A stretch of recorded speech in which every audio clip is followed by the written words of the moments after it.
우리 자녀에게 가장 큰 영향력을 미치는 사람이 누구겠습니까? 아마 여러분 잘 아시라 생각합니다만 분명한 것은 부모입니다. 그런 말을 하죠. 좋은 자녀를 원하는가? 그러면 먼저 좋은 부모가 되라 라고 말하죠.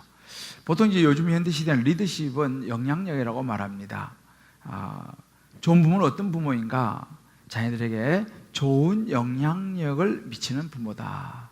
그래서 이렇게 이야기를 합니다. 부모의 삶을 자녀가 자랑스러워할 수 있을 때 자녀는 자랑스러운 아들, 딸로 자란다 라고 하는 말이 있습니다. 저는 목사입니다.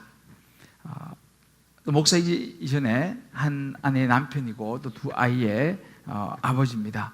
제가 이제 목사가 벌써 된 지가 이제 30여 년이 다 돼 가는데요. 지금까지 설교를 계속 해오면서 이렇게 특별히 설교가 굉장히 마음이 떨리는 그런 때가 여러 번 있었겠죠. 그 중에 제가 굉장히 설교를 준비하고 설교를 하면 앞에 섰을 때 떨렸던 적이 언제냐면 저희 두 자녀가 이제 고등부를 졸업을 하고 이제 대학생이 되면서 이 대예배에 나오던 그 주일이었습니다. 왜 제 마음에 그런 그 떨림이 있었냐면 이제 이 아이들이 지금까지는 제 설교를 직접 듣지는 않았죠. 고등부에서 예배 드리니까. 그런데 이제 이 아이들이 이 자리에 와서 제 설교를 듣는 첫 주일이었습니다. 그때 제 마음에 어떤 마음이 있었냐면 이 아이들이 아빠의 설교를 이제 처음 듣게 되는데 과연 어떻게 들을까라고 하는 이 부분이었습니다. 평소에 아빠가 하던 말과 하던 행동과 집에서의 모든 모습들을 아이들은 어릴 때부터 봤기 때문에 잘 알고 있지 않습니까? 그거와 앞에서 아빠가 서서 설교하는 그 설교 내용이 혹시라도 이게 서로가 뭔가 좀 다르다면 이 아이들이 어떻게 느낄까라고 이 부분이 제가 굉장히 마음이 사실은 떨렸습니다. 그래서 처음에 우리 아이들이 와서 했는데 얼굴을 잘 못 쳐다봤어요. 이 아이들이 어떻게 들을까? 만약이라도 앉아가지고 우리 아빠 설교할 때하고 평소에 삶이 좀 다르네? 라고 생각한다면 어떡하지? 혹시라도 그런 마음에 혼란이 일어나면 어떡하지? 이런 걱정이 제가 굉장히 많이 있었습니다. 왜냐하면 저도 이제 이렇게 학창시절 자라면서 제 주변에 목사의 아들을 보았기 때문에요. 그러면서 자기 아버지에 대한 이야기를 제가 들었습니다. 자기 아버지는 목사인데 교회 가서 설교할 때와 집에서 자기들에게 할 때가 다르다는 거예요. 저는 목사가 되라고 생각을 못했지만 그것이 굉장히 제 개인적으로 평신도의 집사의 아들로서 그 말이 굉장히 깊이 마음에 남아 있었던 것 같습니다. 여러분, 믿음이 그렇습니다. 믿음이 뭐냐? 믿음은 삶으로 나타나는 것입니다. 무엇이 믿음인가? 우리가 믿음이라 그러면 제일 먼저 떠오르는 히브리 11장 1절이죠. 믿음은 바라는 것들의 실상이다 라고 말합니다. 다시 말하면 믿음이 있다면 그렇게 행동하는 것이죠. 행동하지 않는 것을 글쎄 우리 믿음이라고 말할 수 있을까요? 예로 하나님이 내 자녀를 인도할 것이라고 하는 것을 부모인 우리가 믿는다면 그 자녀를 주님께 맡기며 가는 것이 믿음입니다. 말은 그렇게 하면서도 맡기지 못한다면 이것을 믿음이라고 말할 수 있겠습니까? 이런 측면에 보면 믿음과 이 사랑은 굉장히 직접적으로 연결이 됩니다. 오늘 이제 2부부터는 여기 이제 드라마가 이제 설교 시간에 같이 되는데 1부 오신 분들은 한번 2부 때는 영상으로라도 한번 2부 드라마를 보시길 바라요. 거기 보면 나오미와 룻의 사랑, 그 보아스와의 그 어떤 사랑에 대한 부분들이 나오는데요. 여러분, 사랑이 무엇이겠습니까? 사랑이 여러 가지로 이야기할 수 있지만 사랑이라는 것은 가장 좋은 것을 주고 싶은 거, 이거 사랑 아니겠습니까? 부모는 당연히 자녀를 사랑하죠. 그렇기 때문에 당연히 자녀를 사랑하는 부모는 자녀에게 가장 좋은 것을 주고 싶어 합니다. 자, 그렇다면 가장 좋은 것을 주고 싶어 하는데 저와 여러분 각자의 자녀들, 물론 또 여기 싱글도 있습니다만 나중에 여러분이 부모가 되었을 때 나는 내 자녀에게 가장 무엇을 물려주고 싶은가? 한번 여러분 생각해 보세요. 마음속으로 지금 여러분 자녀가 있는 분들은 나는 내 자녀에게 무엇을 가장 물려주고 싶은가? 여러분 그것이요 자녀 사랑의 핵심입니다. 여러분 그것이 신앙이고 그것이 믿음입니다. 한번 생각해 보셨습니까? 나는 내 자녀에게 좀 넉넉한 돈을 물려주고 싶어 라고 생각하는 분들이 계실 것이죠. 어떤 부모는 나는 다른 몰라도 우리 자녀들한테 지식을 많이 갖게 해주고 싶어, 좋은 인맥을 갖게 해주고 싶어, 세상 사는 처세술을 꼭 가르쳐주고 싶어, 인간관계를 잘 맺는 것을 난 가르쳐주고 싶어, 아니면 난 내 사업을 물려주고 싶어. 여러분 이것이 여러분이 가지고 있는 믿음이요 신앙입니다. 왜요? 가장 중요한 것을 물려주기를 원하기 때문에. 그러면 돈을 물려주기 원하면 그 분의 가장 중요한 믿음과 신앙은 돈입니다.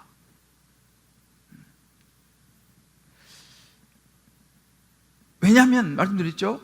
가장 중요한 것을 주고 싶어 하기 때문에.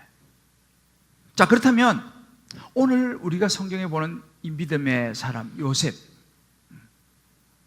또 하나님과 평생 동행했던 야곱, 이 야곱이 가장 물려주고 싶어 했던 것은 무엇이었겠습니까? 이것이 야곱의 믿음이요 신앙이었습니다. 자, 그렇다면 야곱이 자녀에게 가장 물려주고 싶어 했던 것, 그 첫 번째는 인생의 인도자가 하나님이라고 하는 이 믿음을 물려주고 싶어 했습니다. 어떤 눈에 보이는 이런 것이 아니었습니다. 이 요셉을 우리가 지금 쫙 창세기를 보고 있지 않습니까? 정말 지혜와 믿음이 있었던 사람이 요셉이죠. 이 요셉은요, 아버지 야곱이가 이제 이 땅에서 얼마 살지 못한다는 사실을 알고 하는 일이 뭐냐면 자기 두 아들을 데리고 아버지 야곱, 할아버지도 그들에게는 이 에브라임과 므낫세를 데리고 할아버지를 찾아갑니다. 이 두 아들은 가나안을 모르는 자녀들입니다. 다시 말하면 애굽에서 장가도 가고 애도 낳고 했기 때문에 이 아이들은 이 가나안, 하나님에 대한 그런 그 가나안의 그를 잘 모르는 외국에서 태어난 아이들, 그러니까 우리 말 2세입니다. 2세. 이 두 아들을 데리고 할아버지 야곱에게 가죠. 여러분 사실 이 두 아들은요, 외적으로 보면 부족할 것이 하나도 없는 두 자녀입니다. 왜냐하면 애굽의 2인자 총리의 아들들입니다. 부족한 것이 뭐가 있겠습니까? 신이라고 불리워진 바로 다음 2인자의 두 자녀니까 모든 것이 풍족했을 것이고 부족한 것이 하나도 없을 것입니다. 애굽의 최고의 이 문화와 문물을 접했을 것이고 생활적으로 모든 면에 있어서. 그런데 이 요셉이 이 두 아들을 데리고 할아버지에게 갑니다. 어찌 보면 초라해 보이는 노인의 모습이지만 그 할아버지를 찾아가서 그 할아버지로부터 축복을 받게 해요. 무엇을 의미합니까? 이 두 아들을 가르치는 거죠. 진정한 축복은 이 엄청난 애굽의 총리의 아들이라고 하는 이 지위, 권력에서 오는 게 아니라 천지를 창조하신 하나님 아버지로부터 온다는 것을 요셉은 가르쳐주기를 원했던 것입니다. 그래서 그 할아버지 야곱에게 데리고 가서 기도를 받게 하죠. 그 두 아들을 데리고 나온 이 요셉과 두 아들을 향해서 야곱은 정말 기가 막힌 레슨을 줍니다. 바로 믿음의 레슨이었습니다. 오늘 우리가 읽은 이 15, 16절에 보게 되면 이제 이 야곱이 요셉을 위하여 이제 축복합니다. 두 손자들이죠. 축복하면서 이렇게 말합니다. 내 조부 아브라함과 아버지 이삭이 섬기던 하나님, 내가 태어날 때부터 지금까지 나를 길러오신 하나님, 나를 모든 환난에서 건지신 여호와, 그 여호와의 사자께서 이 아이들에게 복을 주시오며 이들이 세상에서 번식되기를 원하나이다 라고 이제 이 요셉과 두 손자들에게 축복하는데, 이 말 속에는 뭐가 들어있냐면요, 지금까지 자기가 살아왔던 147세 아닙니까? 지금 147세를 살아오면서 그 야곱의 모든 인생이 함축적으로 여기서 녹여내고 있습니다. 너희들 잘 들으라. 할아버지의 아버지, 할아버지 때부터 섬겨왔고, 또 이 할아버지를 태어날 때부터 길러오셨고, 할아버지가 지금까지 살아오면서 수많은 환난과 어려움이 있었지만 그 모든 것으로부터 할아버지를 지키신 그 하나님의 인도하심이 가장 중요하단다. 그것을 이 손자 둘에게, 그리고 요셉에게 다시 한번 정확하게 알려주면서 인생의 축복의 근원은 바로 하나님이라는 것, 인생의 인도자는 하나님이라는 사실을 전해줍니다. 이것이 믿음의 전수입니다. 할렐루야. 이것이 믿음이었습니다. 굉장히 중요한 부분입니다. 이제 우리가 앞으로 이 창세기가 이제 몇 번 남지 않았는데, 한 대목 한 대목이 굉장히 중요한 대목입니다. 저는 최근에 제 마음에 큰 파문을 일으킨 한 젊은이가 있습니다. 현성원이라고 하는 믿음의 젊은이입니다. 아마 이름을 들어보신 분도 계실 것이고 아직 못 들어본 분도 계실 거예요. 현성원, 대학을 졸업하고 그의 마음에 이제 유명한 인터넷 스타 강사, 이 일타 강사라고 불리죠. 그런 강사가 되고자 하는 그런 꿈을 꾸었어요. 근데 현실은 대학을 졸업하고 나서 뭐 스펙도 없고 뭐 알아주는 사람도 없으니까 동네 조그마한 그 영어 학원에 중학생 한 30명 놓고 첫 인건 70만 원 받고 시작을 하게 되었습니다. 그나마 이거 써줄 사람이 없어가지고 아주 그냥 겨우겨우 옛날 자기 과외 선생님 찾아가가지고 그 과외 선생님이 학원 하나 이렇게 열었는데 거기서 겨우 이야기해서 70만 원 받고 이제 학원 강사 선생을 시작하는데, 20대 대학을 졸업하고 그렇게 시작해서 현재는요 에듀테크 기업이라고 하는 그 교육 전문 회사입니다. 세워가지고 그 디쉐어라고 하는 이 회사의 회장이 돼서 현재 지금 나이가 36살입니다. 올해 36살이에요. 36 나이에 3천억 자산가가 됐습니다. 별로 안 놀라시는데 지금 매월 2천여 명의 국내외 아이들을 후원하고, 지금 요 한 9년 상간에 NGO 단체에 기부한 것만 100억이 넘습니다. 지금도 계속 이 국제적인 교육사회에 지금 매진하고 있어요. 그런데 이 현성원이라는 학생은 유학파가 아닙니다. 영어를 잘하는 학생도 아니에요. 대학도 재수해서 들어갔고, 수능을 2번 맞지 않습니까? 2번의 수능 성적 중에서 영어 등급이 제일 낮았습니다. 그런데 이 현성원 젊은이가 작년 2020년도 대한민국 CEO 리더십 혁신 경영 부분 상을 수상했습니다. 자, 어떻게 이런 일이 가능했을까요, 이게?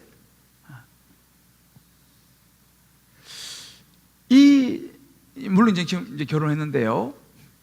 이 형제가 최근에 이제 올해 얼마 안 됐죠.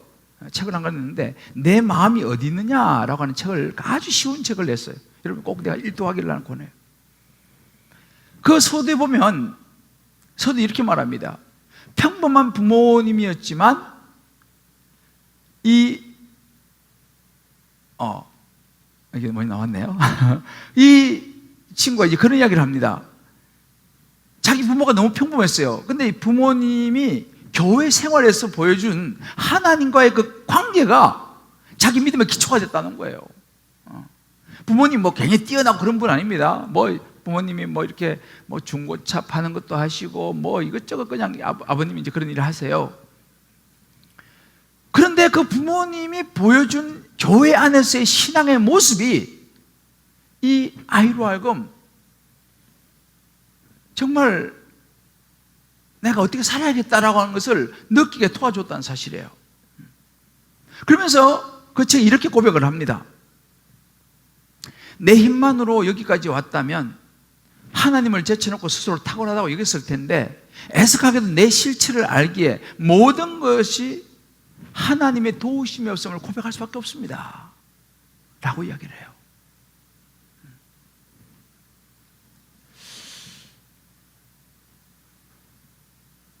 그래서 자 이런 얘기합니다. 내가 그래서 목숨 걸고 지키는 것이 한 가지 있는데 하늘의 능력을 끌어 쓰는 것이다. 그러면 이렇게 말해요. 나는 아무리 바빠도 하나님과 교제하는 시간을 사수한다 이렇게 말합니다. 바로 이것입니다. 부모님이 이걸 보여준 거죠. 부모님이 보여준 믿음이었습니다. 뭐예요? 너는 하나님의 도움을 구하며 가야 된다. 이걸 가르친 거예요. 뭐 애가 뭐 똑똑하게 뭐 잘하기를 하고 뭐 중학교 때는 40 몇 등 뭐 겨우 20등 뭐 공부를 그렇게 잘하는 애가 아니었어요.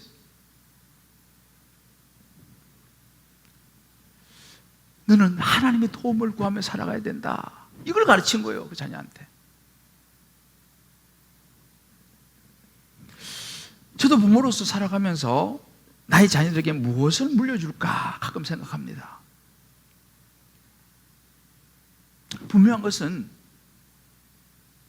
믿음이 필요하다는 거예요. 제가 이제 저희 개인적으로 이제 아내에게 좀 고맙게 생각하는 게 뭐냐면 항상 우리 애들에게 믿음을 가르쳐. 하나님 의지해야 된다. 믿음을 가르칩니다. 그 부분을 저는 굉장히 참 좋게 생각을 합니다. 왜요? 저도 하나님 도움으로 지금까지 살아왔기 때문에. 그리고 저희 부모님도 저에게 그런 하나님의 도움을, 하나님의 선하심을 내가 받아야 된다는 것을 가르쳤기 때문에 그것이 제게 굉장히 지금까지도 도움이 되고 있습니다. 여러분, 부모가요 가장 큰 영향이 뭘까요? 뭐 이거 해라 저거 해라 다 주는데 개인적으로 부모인 나 자신이 하나님을 의지하며 살아가는 모습, 그리고 하나님을 내 개인적으로 고백하는 그 모습, 이것이 어찌 보면 자녀에게 가장 최고의 축복이라는 것입니다. 그리고 제가 우리 부모님이 하나님 의지하며 살아가는 모습을 저는 보면서 살았거든요. 물론 우리 너무 가난하고 그렇게 살았지만 제 어머니가 늘 하나님 의지하고 기도하며 살아가는 것을 제가 보았습니다. 그거밖에 방법이 없다는 것을. 저는 가끔 제가 인용하지만 이 102세 된 김형석 교수님이 이 말할 때 참 울림이 있어요. 이분이 이런 얘기예요. 자신이 어릴 때부터 마음을 바쳐온 그리스도를 지금까지 한 번도 후회한 적이 없다. 어릴 때부터 마음을 들여온, 바쳐온 예수 그리스도에 대해서 한 번도 후회한 적이 없다. 이런 말을 100년을 살았으니까 자녀들에게 해주면 자녀들이 그 부모의 그 신앙을, 그렇잖아요. 100년을 사셨는데 나는 예수 믿어서 후회한 적이 없다. 이런 말 하면은 얼마나 그 자체가 큰 울림이 되겠습니까?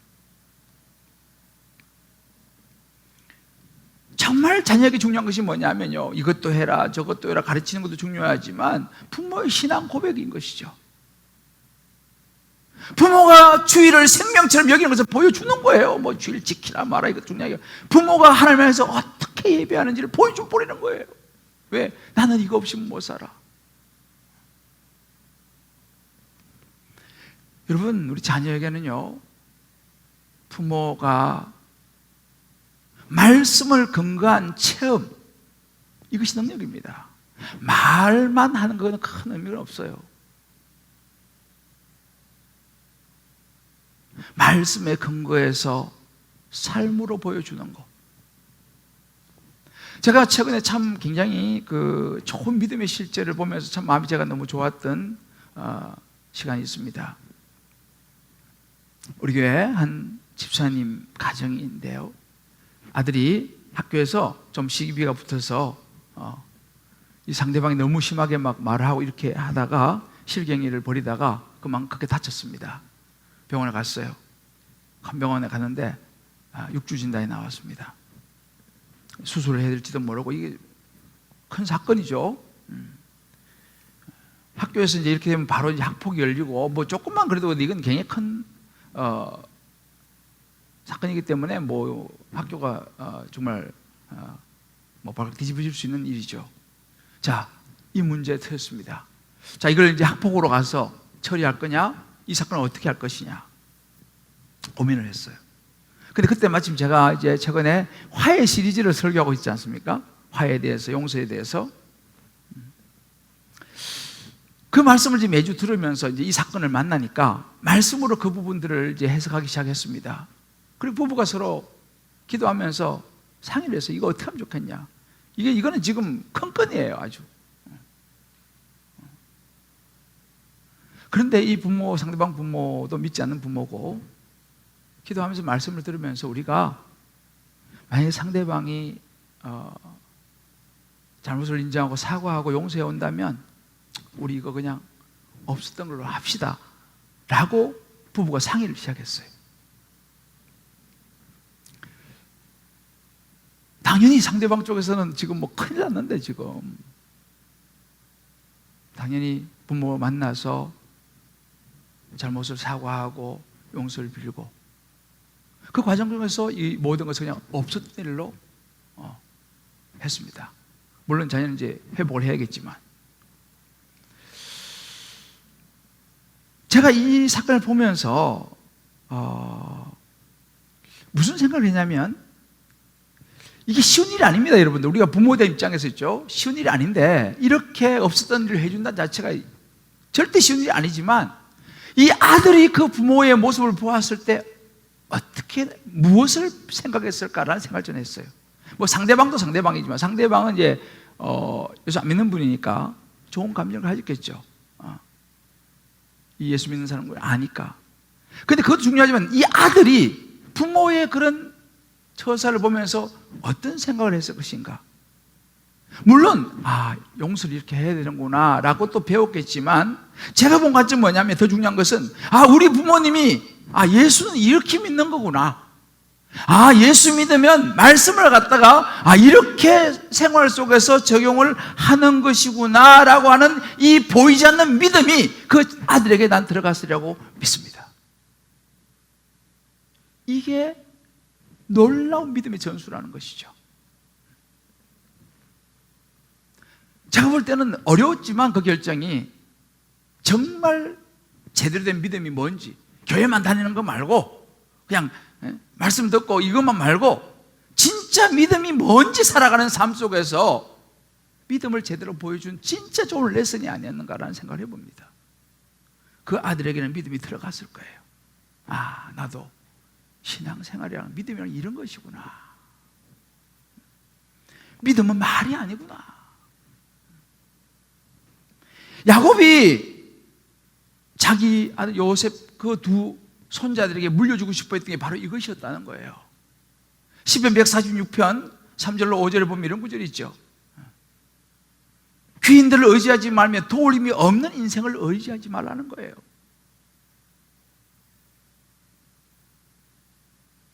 그의 호흡이 끊어지면 흙으로 돌아가서 그날의 생각이 다 소멸해지는 인생이 아니라, 야곱의 하나님을 자기 도움으로 삼으며 하나님에게 도움을 구하라는 거죠. 그 하나님에게 소망을 두라는 것입니다. 야곱이 물려주고자 했던 것이 바로 이 인생의 인도자는 하나님이라는 이 믿음을 물려주기를 원했습니다. 우리 각자 좀 적용해 볼 필요가 있습니다. 나는 내 자녀들에게 무엇을 물려줄 것인가?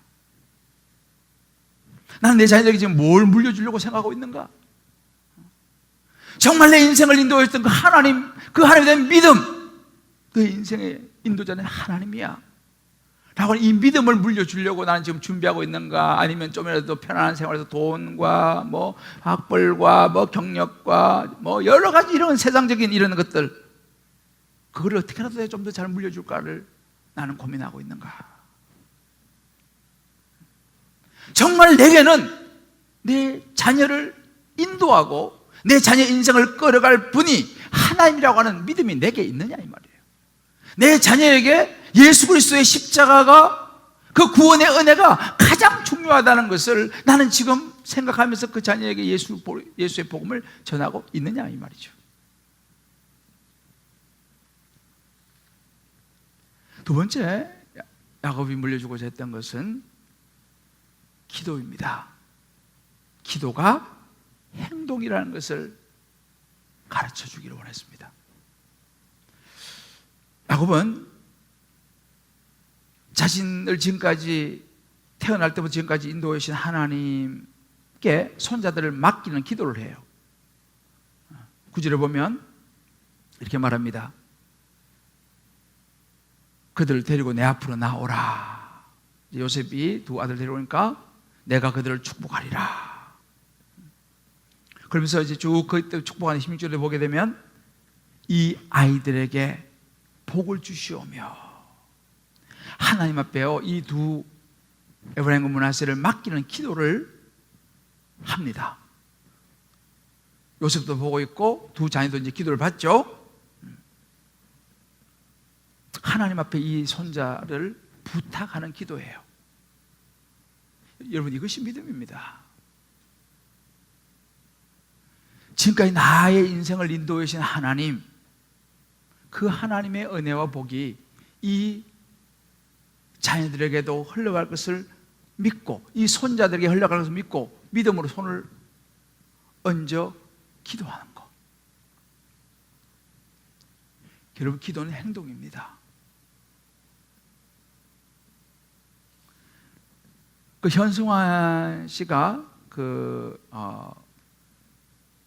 믿음 주는 부모, 자존감 높이는 아이라는 그 책을 썼는데 거기서 이런 이야기를 해요.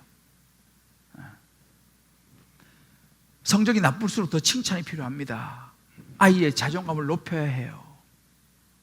쭉 이야기하다가 자존감을 올리는 묘수는 없습니다.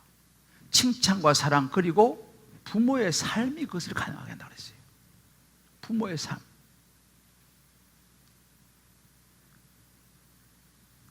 격려해주고 칭찬해주고,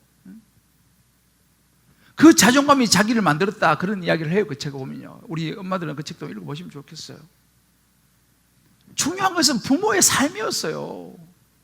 제가 서두에 얘기했잖아요. 목사로서 앞에서 내가 이렇게 멋있게 설교할 수 있잖아요, 그죠? 근데 집에서 아이들이 보는 나는 어떠냐 이 말이에요. 이게 부모의 삶입니다. 교회에서는 목사고 장로고 뭐 권사, 집사 멋있는데 집에서 나의 모습은 내 자녀들이 어떻게 비치냐 이 말이죠. 이것이 믿음입니다. 우리가 자녀들에게 줄 수 있는 최고의 유산이 무엇입니까? 오늘 야곱이 지금 보여주고 있어요. 자기의 기도의 인생을 보여주는 거죠. 예수님도 제자를 위해서 끝까지 기도하시지 않습니까? 겟세마네 동산에서. 야곱의 인생을 보세요. 굽이굽이 야곱은 기도했습니다. 베델에 도망갈 때 거기 단을 쌓고 하나님께 기도했고요. 나중에 애굽에 내려올 때 브엘세바에서도 또 예배드리며 기도하고, 이 기도의 삶이, 기도가 야곱에게는 행동이었고, 그 기도를 통해서 그가 많은 하나님의 도우심을 받았기 때문에 이 기도를 물려주고 싶은 거예요. 기도해야 된다.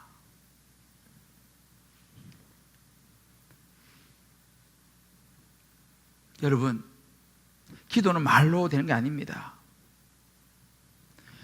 우리가 기도를 물려주려면요, 부모인 우리가 기도를 해야 합니다.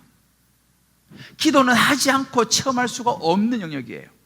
왜? 기도를 해봐야지 응답을 받아볼 거 아니겠습니까? 그죠? 기도를 하지 않으면 응답이 뭔지도 모르죠. 부모가 기도해서 응답을 받아봐야지 그 응답에 대해서 체험을 이야기해 줄 거 아니에요, 자녀들에게. 그러면 그 체험을 듣고, 아, 기도하면 응답이 되는구나, 자녀가 배울 거 아니겠습니까? 근데 부모가 기도를 하지 않으면 응답을 못 받죠. 응답 못 받으면 기도에 대한 체험이 없어요. 그러면 그 좋은 믿음의 유산, 기도라고 하는 이 행동을 자녀들에게 물려줄 수 있을까요? 물려줄 게 없죠. 야곱은 이것을 물려주고 있습니다. 자기가 그렇게 기도한 삶을 살았잖아요. 기도 응답을 받았잖아요. 인생은 수많은 파란만장 험악한 세월을 보냈나이다. 바로 앞에서 얘기했잖아요, 그죠? 험악한 세월을 보냈네. 그러나 험악한 세월은, 인생은 다 험해요, 사실은요. 그러나 험악한 세월 속에서 어떤 사람은 하나님께 기도하면서 험악한 세월들을 하나님의 인도하심으로 풀어낸 사람이 있고, 험악한 삶만 그냥 살아간 사람이 있어요.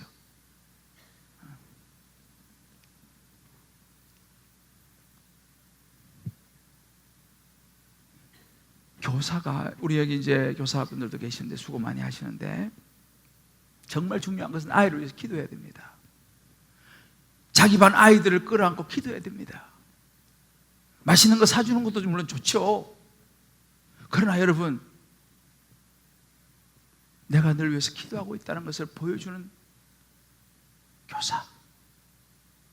어찌 보면 나하고 아무 상관없어 보이지만 그 아이를 위해서 새벽에 나와서 우리 반 아이들 3명, 3명, 5명, 5명, 하나님 이 아이들을 위해서 내가 기도하기 원합니다. 이 아들의 장래를 주님 도와주시고, 정말 그렇게 자기 반 아이들을 끌어안고 기도하는 교사가 있으면요, 저는 그 반 아이들이 살아나려고 저는 확신합니다.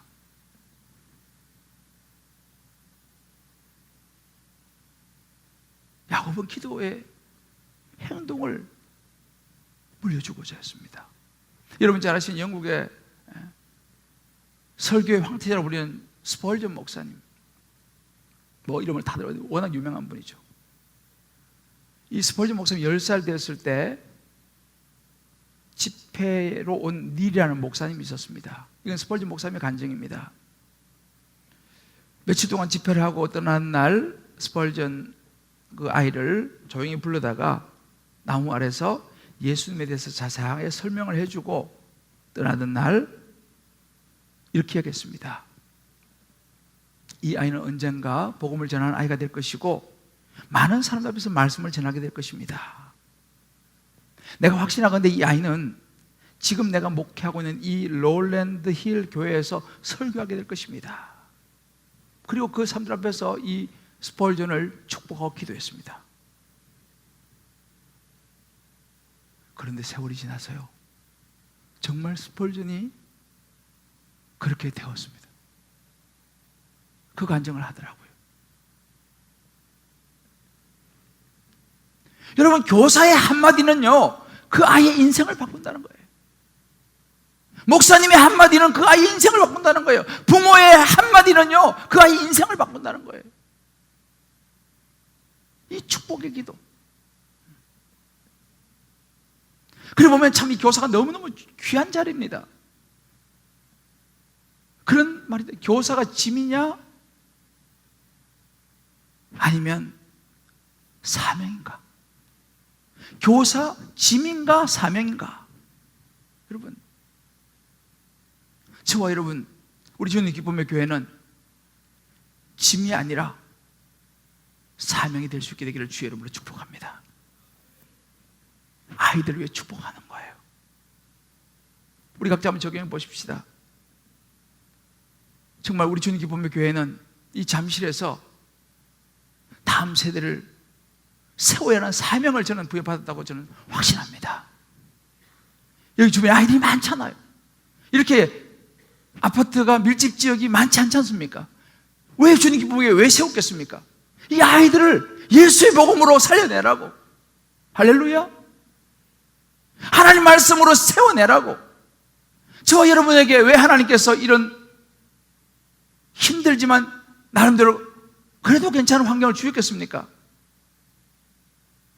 이 아이들을 하나님의 사람으로 세우라고, 내 욕심으로 말고 하나님의 사람으로 세우라고, 믿음을 전해주라고. 돈도 중요하지만, 좋은 환경도 중요하지만 믿음을 전해주라고요. 나는 각자 한번 적용해 보세요. 제가 자세한 건 여기 우리 말씀 노트에 있습니다. 우리 자식들을 위해서 걱정하고 염려만 하고 있는가? 아니면 정말 기도하고 있는가? 단 몇 분이라도 기도하고 있는가? 사랑하는 우리 성도 여러분, 새로운 인생을 출발한 자녀들에게 우리 무엇을 전해줄 수 있겠습니까?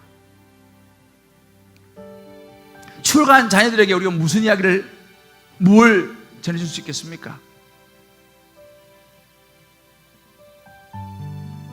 세상 그 무엇보다 생명 되신 예수 그리스도, 그분을 전해줘야 될 줄을 믿습니다. 아멘. 하나님 너의 인생을 인도하시는 분이야. 잊지 마라. 아멘. 아빠 엄마를 그렇게 인도해 오셨고 앞으로 그렇게 인도해 가실 텐데, 다른 건 몰라도 너 하나님 도움을 삼고 살아야 한다. 아멘. 하나님께 기도하며 살아야 된다. 아멘. 여러분 보세요. 세상에요, 부모가요, 가난해서 탈선하는 경우보다 부모가 부유해서 유혹을 받기 쉬운 경우가 훨씬 더 많습니다. 예전에 비하면 요즘 차원이 다르게 형편이 좋지 않습니까?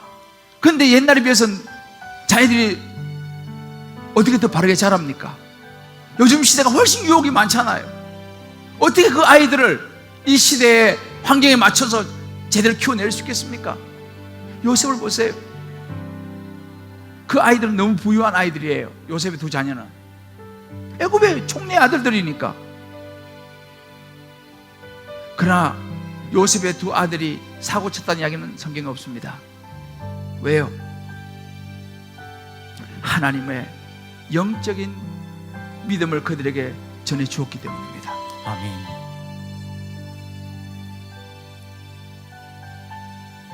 믿음은 바라는 것들의 실상이라고 했습니다. 아멘. 저와 이런 믿음이 어디에 있습니까? 스발전 목사 이렇게 말합니다. 하나님이 없는 인생은 고난과 수고로 부풀려진 거품과 같다 그랬어요. 아멘. 거품을 빼야 합니다. 하나님이 있는 인생을 저와 우리 자녀들에게, 우리 주님 기쁨의 교회 모든 다음 세대에게 물려줄 수 있는 저와 여러분 될 수 있게 되기를 주의 이름으로 축복합니다. 아멘.